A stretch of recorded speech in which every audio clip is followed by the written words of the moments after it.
ओम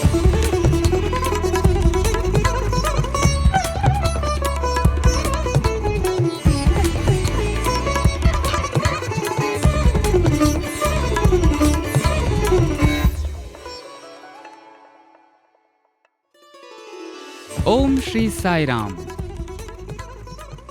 साई प्रेम वाणी के हमारे आज के प्रसारण में आप सबका हार्दिक स्वागत है। आज हम आप सबके लिए लेकर आए हैं सुमधुर कार्यक्रमों की मनमोहक श्रृंखला। आज के प्रसारण में आप अवतार वाणी के अंतर्गत श्री भगवान द्वारा दिए गए एक दिव्य संदेश का एक भाग एवं आदर्श जीवन आनंद उपवन कार्यक्रम में एक मधुर कथा वृत्तांत सुनेंगे। तो चलिए कार्यक्रम का शुभारंभ करते हैं।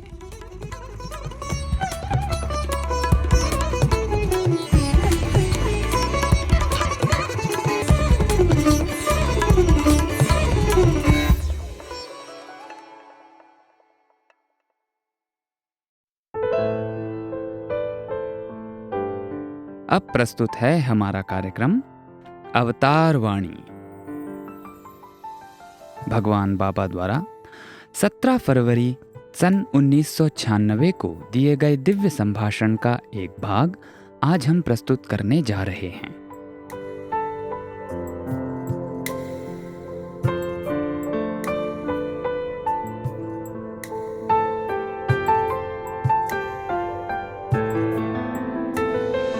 ప్రేమ స్వరూపులారా, మోహం విద్వా ప్రియో భవతి క్రోధం హిత్వా న శోచసి కామం హిత్వార్థవాన్ भवति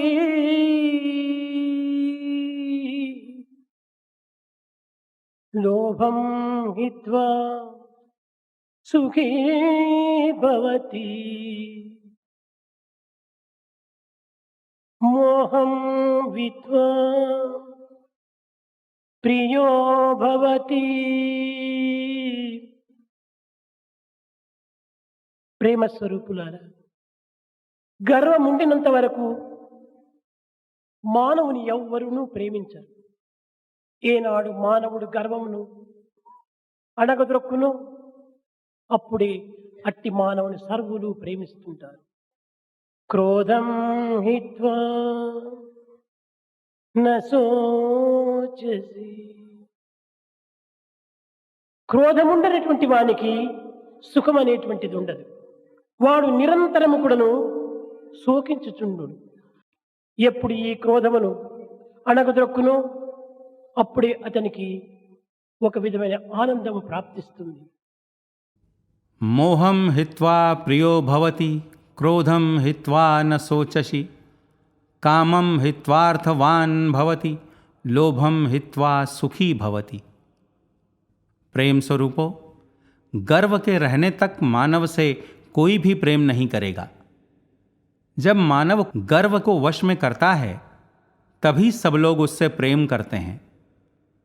क्रोधम हित्वा न शोचसि, जिसमें क्रोध होता है उसे कदापि सुख नहीं होता है, वह निरंतर शोक ही करता रहता है। जब वह क्रोध को दबा पाता है तभी उसे आनंद की प्राप्ति होती है। कामं हित्वार्थवान् भवति। మితిమీరిన కోరికలు ఉండినంత వరకును ఇతనికి ఎట్టి సంపద కూడాను చేకూరదు. ఎప్పుడు ఈ మానవుడు తన కోరికలను అదుపులో ఉంచుకోను అప్పుడే సర్వులు అతన్ని ప్రేమిస్తారు. లోభం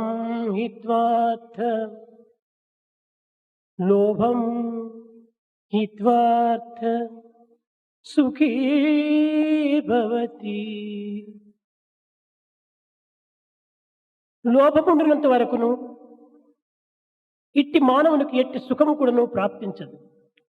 ఏనాడు లోభమును దూరము గావించుకున్నో ఆనాడే ఈ మానవునకు సుఖం అనేటువంటిది ప్రాప్తిస్తుంది. कामम हित्वार्थवान भवति। असीम इच्छाओं के होने पर व्यक्ति को कोई संपत्ति प्राप्त नहीं होती है। जब वह अपनी इच्छाओं को वश में कर पाता है तभी सब लोग उससे प्रेम करते हैं। लोभम हित्वार्थ सुखी भवति। लोभ के रहने तक ऐसे मानव को कोई सुख की प्राप्ति नहीं होती है। जिस दिन यह लोभ को दूर कर पाएगा उस दिन उसे सुख की प्राप्ति होगी। ప్రేమ స్వరూపులారా, భగవత్ విషయం అనేటువంటిది ఇది అగమ్య గోచరమైనటువంటిది. భగవద్ విషయమై విమర్శించుట అతి సులభం. భగవద్ దివ్యలు కానీ భగవత్ శక్తులను కానీ విమర్శించుట అత్యంత సులభం. కానీ అవగాహన చేసుకోవటం మహా కష్టం. చెడ్డను గురించి కాకుల వలె కేకలు వేయటము మంచిది కాదు.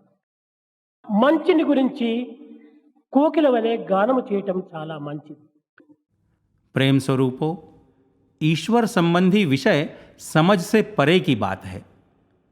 ईश्वर के बारे में आलोचना करना अत्यंत सरल है। ईश्वर की लीलाओं और ईश्वर की शक्तियों की आलोचना करना अत्यंत सरल है, परंतु समझना बहुत ही कठिन है। बुराई के बारे में कौओं के जैसे चीखना सही नहीं है, बल्कि अच्छाई के बारे में कोयल की भांति गाना अच्छा है। ముండే ముండే మతిర్భిన్న. ఒకరి అభిరుచి మరొకరికి అయిష్టంగా ఉంటుంది. ఒకరి ఇష్టము మరొకరికి చెడ్డదిగా ఉంటుంది. ఇట్టి మానవత్వముతో ఉండినటువంటి యొక్క ఈ జీవితము దైవత్వాన్ని ఏ రీతిగా గుర్తించడానికి ప్రయత్నించగలదు. ప్రాచీన కాలము నుండి భారతీయ ఋషులు అనేక విధములైన పరిశీలనలు సలిపి వేదశాస్త్ర ఇతిహాస పురాణముల ద్వారా దివ్యత్వాన్ని జగత్తుకు ప్రచార ప్రబోధములు చేస్తూ వచ్చుచున్నవి. मुंडे मुंडे मतिर्भिन्ना। एक की पसंद दूसरे को नापसंद होती है, एक की पसंद दूसरे को बुरी लग सकती है। ऐसा मानव जीवन दिव्यता को समझने का प्रयत्न कैसे कर सकता है? प्राचीन काल से भारतीय ऋषि अनेक प्रकार के शोध और जांच करते हुए वेद, शास्त्र, इतिहास और पुराणों के माध्यम से दिव्यता के बारे में जगत में प्रचार करते आए। ఉపనిషత్తులు రసో వై సహా అనగా పానకమునందు పంచదార వలె పాలయందు వెన్న వలె భగవంతుడు సర్వత్రా నిండి ఉన్నాడని ఉపనిషత్తుల యొక్క ప్రబోధ. భగవంతుడు మంచి యందు చెడ్డ యందు కూడా ఉంటున్నాడు. సత్యాసత్యములు యందు కూడాను భగవంతుడు ఉంటున్నాడు. పాప పుణ్యములు యందు కూడాను భగవంతుడు ఉంటున్నాడు. ఇట్టి పరిస్థితి యందు ఇంకా అసత్యమని కానీ లేక పాపమని కానీ అధర్మమని కానీ ఈ విధంగా నిర్ణయించగలరు. అయితే మమాత్మ సర్వభూతాత్మ, ఇది భగవద్గీత యొక్క ప్రబోధ. అన్ని భూతములు యందు కూడాను నా యొక్క ఆత్మనే ఉన్నది. ఇట్టి సత్యాన్ని గుర్తించినటువంటి వ్యక్తికి సమత్వం అనేటువంటి యొక్క ఆనందము ప్రాప్తిస్తుంది. उपनिषदों ने रसो वैसह कहा। उपनिषदों का उपदेश है कि चाशनी में शक्कर की भांति और दूध में मक्खन की भांति ईश्वर सर्वत्र व्याप्त हैं। ईश्वर अच्छाई और बुराई दोनों में हैं। सत्य और असत्य में भी ईश्वर हैं, पाप और पुण्य में भी ईश्वर हैं। ऐसी स्थिति में असत्य, पाप और अधर्म का निर्णय कैसे कर सकते हैं? परंतु ममात्मा सर्वभूतांतरात्मा ही भगवद गीता का उपदेश है। सभी भूतों में मेरी ही आत्मा निहित है। ऐसे सत्य से अवगत व्यक्ति को समत्व का आनंद प्राप्त होता है। కానీ భౌతికమైన లౌకికమైన ప్రాకృతమైనటువంటి జీవితంలో జీవించేటువంటి ప్రతి వారికి భిన్నమైనటువంటి యొక్క సత్యాసత్యములు, ధర్మ అధర్మములు, మంచి చెడ్డలు, పాప పుణ్యములు ఇవి తప్పినవి కావు. కనుక మనం ప్రాకృతమైనటువంటి జీవితాన్ని గడుపుతున్నంత వరకును ఈ యొక్క ద్వంద్వ సంబంధమైనటువంటి యొక్క మార్గములు మనం విడువడానికి వీలు కాదు. ఈ సుఖదుఖములకు మధ్య అందే మన యొక్క శాంతి భద్రతలు నిలిచి ఉన్నాయి. మన యొక్క ఆనందం అనేటువంటిది దుఃఖంతోనే కూడి ఉంటున్నది. The pleasure is an interval between two pains. రెండు బాధల మధ్య అందే ఒక సుఖం ఉంటున్నది. परंतु भौतिक, लौकिक एवं प्राकृत जीवन बिताने वालों के लिए सत्य और असत्य, धर्म और अधर्म, पाप और पुण्य तथा अच्छाई और बुराई जैसी भिन्नताएं अनिवार्य हैं. अतः जब तक हम प्राकृत जीवन बिताते रहते हैं तब तक इन द्वंद्वात्मक मार्गों को छोड़ना संभव नहीं है. इन सुख और दुख के मध्य में ही हमारी शांति और सुरक्षा निहित हैं.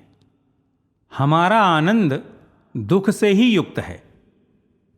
Pleasure is an interval between two pains. दो दुखों के बीच में ही एक सुख विद्यमान है. జీవితం అంటే ఏమిటి? జీవితం అనగా కేవలము నీడ ఎండల కలయిక. దుఃఖమే లేక సుఖమును మనం అనుభవించలేము. ఎండ నుంచి వచ్చినప్పుడే సుఖం యొక్క విలువ మనకు గుర్తింపడానికి వీలవుతుంది. కనుకనే మానవ జీవితం అనేటువంటిది సుఖ దుఃఖము సమ్మిళితమైనటువంటి స్వరూపమే. ఇట్టి జీవితమునందు సుఖము ప్రత్యేకంగా ఉండాలని ఆశించుట వీలు కాదు. సుఖము నుండే సుఖము లేదు. న సుఖ లభ్యతే సుఖం.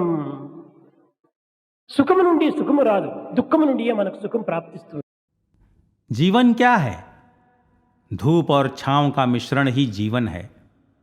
दुख के बिना हम सुख का अनुभव प्राप्त नहीं कर सकते हैं. धूप में से आने पर ही हम सुख के मूल्य से अवगत हो सकते हैं. अतः मानव जीवन सुख और दुख का सम्मिलित स्वरूप है. ऐसे जीवन में मात्र सुख के ही होने की अपेक्षा हम नहीं कर सकते हैं.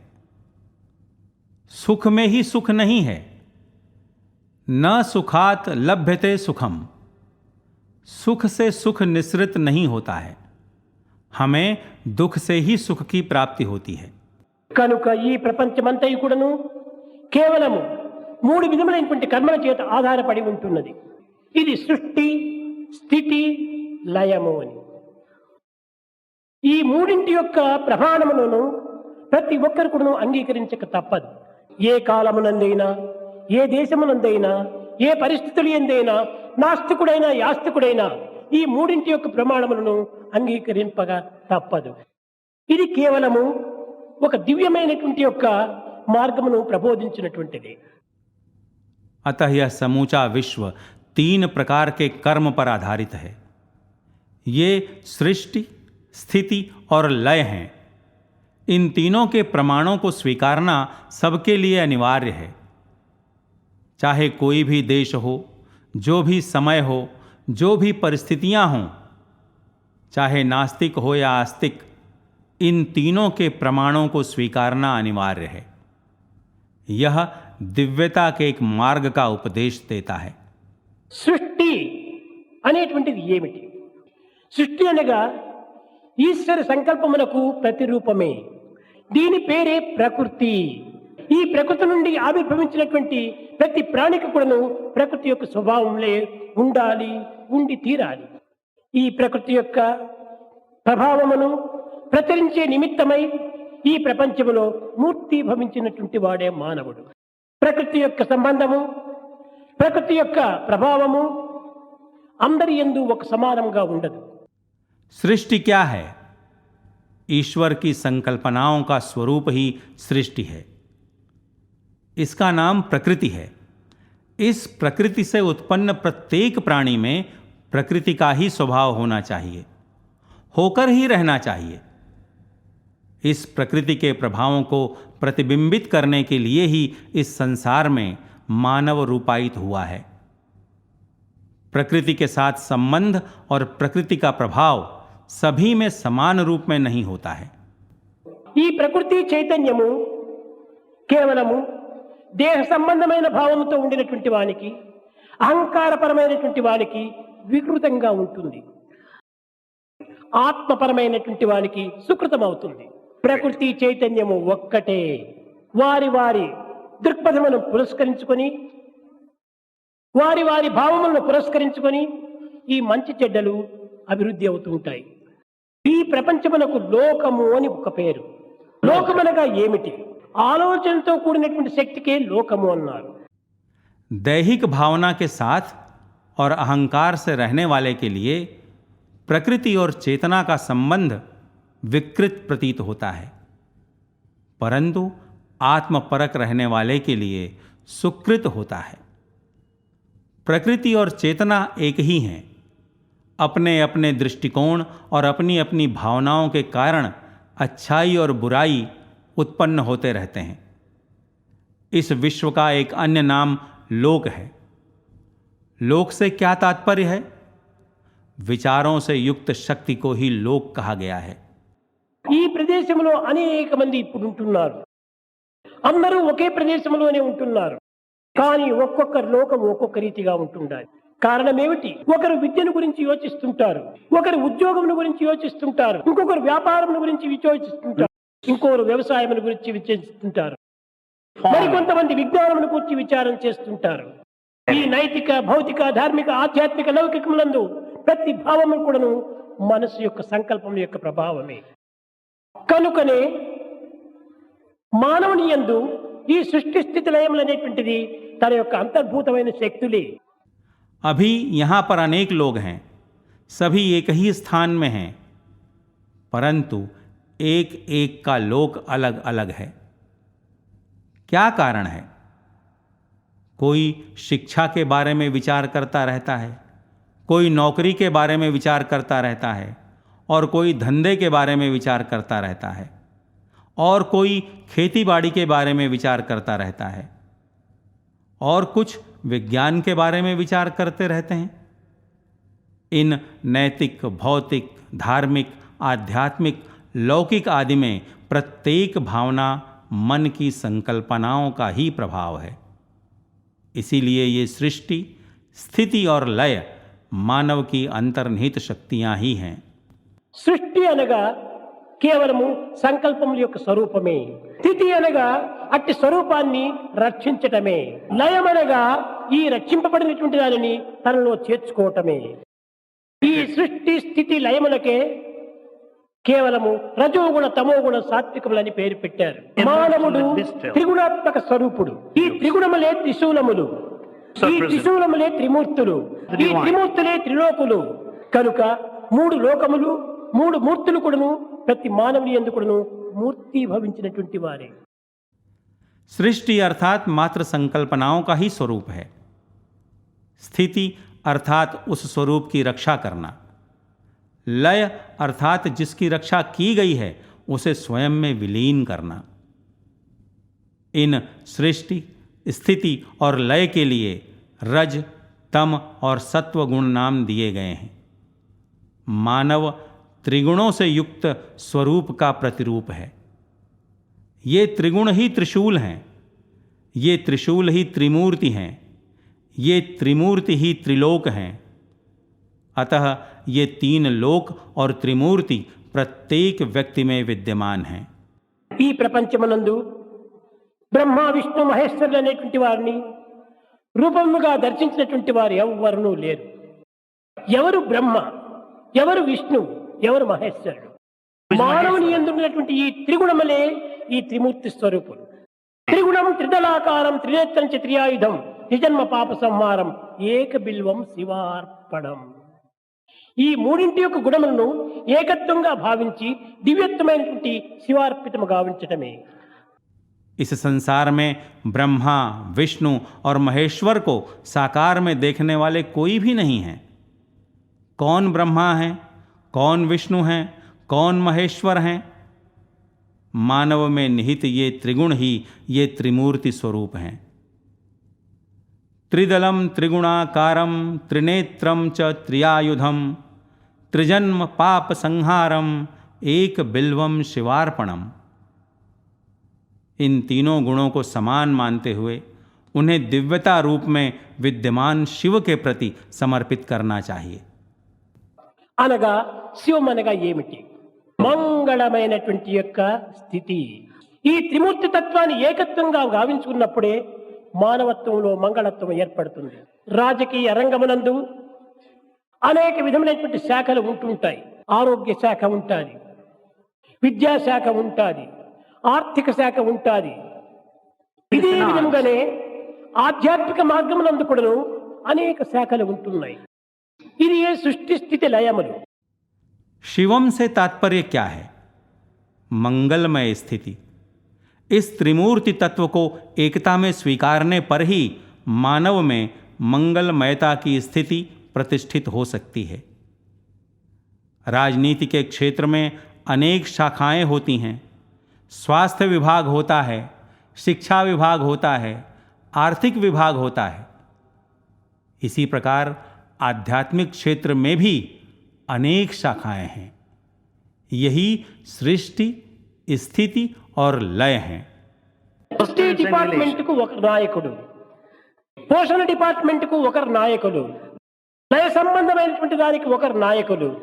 ఇవి ఒక్కొక్కరు ఒక్కొక్క డిపార్ట్మెంట్ కు హెడ్స్ మాత్రంగానే ఉంటారు. అయితే వీరు వీరి వీరి శాఖలను మాత్రమే సక్రమమైన మార్గంలో, సున్నిహితమైన మార్గంలో వీరు చూసుకుంటూ రావాలి. ఈ మూడింటి యొక్క ఏకత్వం చేత అన్నింటికి అధిపతి ఒకడు ఉంటుంటాడు.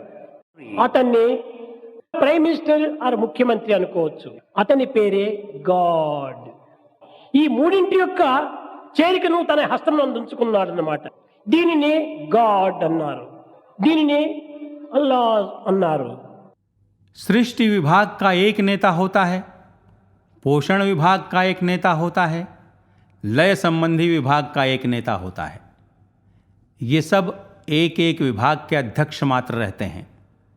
इन्हें अपनी अपनी शाखाओं का निर्वाह सही और सतर्क ढंग से करना चाहिए। इन तीन विभागों के लिए इनका एक स्वामी होता है। उसे हम एक मुख्यमंत्री अथवा प्रधानमंत्री के रूप में ले सकते हैं। उसी का नाम ईश्वर है। इन तीनों को उसने अपने वश में रखा हुआ है। उसी को ईश्वर कहा गया है, उसी को अल्लाह कहा गया है।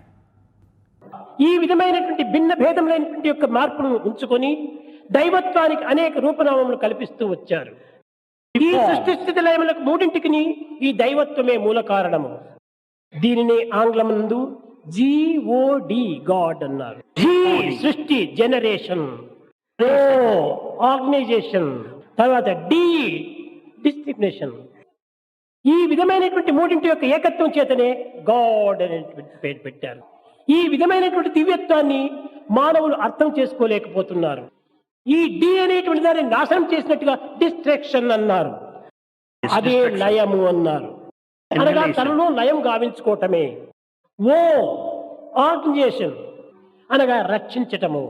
జీ జనరేషన్ మన యొక్క దీనిని సృష్టి గావించుకోవటమే. కనుక బ్రహ్మ, విష్ణు, మహేశ్వరు అనేటువంటి వారు మానవుని యందు ఉండినటువంటి అంతర్భూతమైన శక్తులే.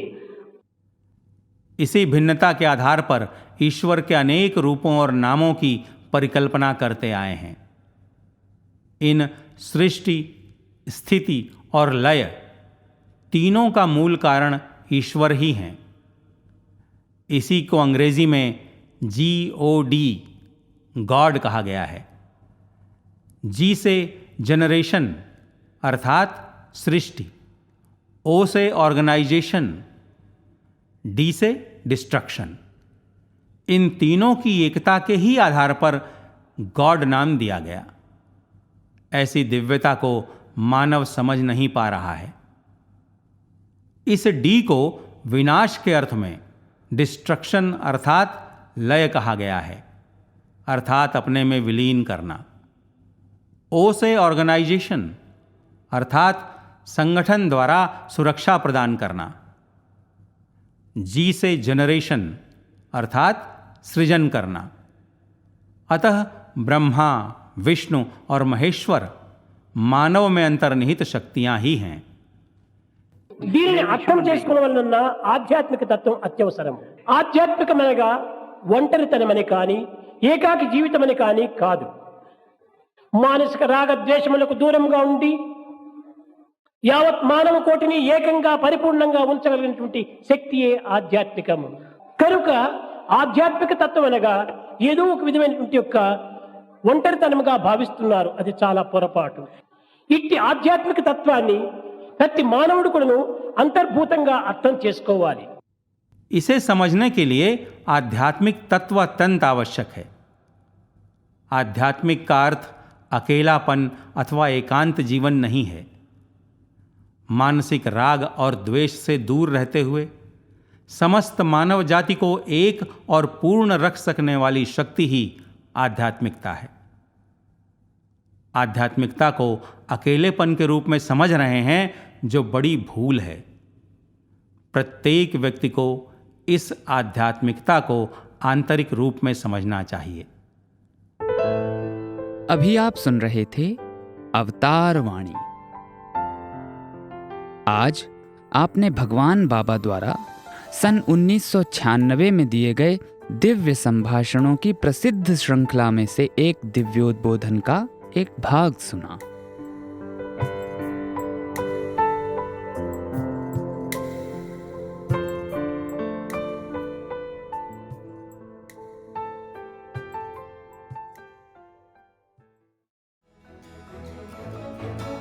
इसी के साथ हमारे साईं प्रेम वाणी कार्यक्रम का समापन होता है. उम्मीद है हमारा आज का कार्यक्रम आपको पसंद आया होगा. आपके सुझावों को हम तक व्हाट्सएप द्वारा जरूर भेजें. हमारा व्हाट्सएप नंबर है 9393258258 93 93 258 258. हिंदी भाषा में हमारी ये सभी प्रस्तुतियां YouTube पर भी उपलब्ध हैं. इन्हें वहां देखने सुनने के लिए हमारे YouTube चैनल को सब्सक्राइब करें और कमेंट बॉक्स में अपने सुझाव देना ना भूलें. हे साईं, तुमसे नजदीकियां तो कठिनाइयों में ही दिखती हैं, बाकी वक्त तो हम खुद को शहंशाह समझते हैं. स्वामी, हमारे दिलों को विनम्रता से भरकर हमारे शीश आपके चरणों में सदैव झुके रहें. इसी प्रार्थना के साथ हम आप सबसे विदा लेते हैं. धन्यवाद. जय साईं राम.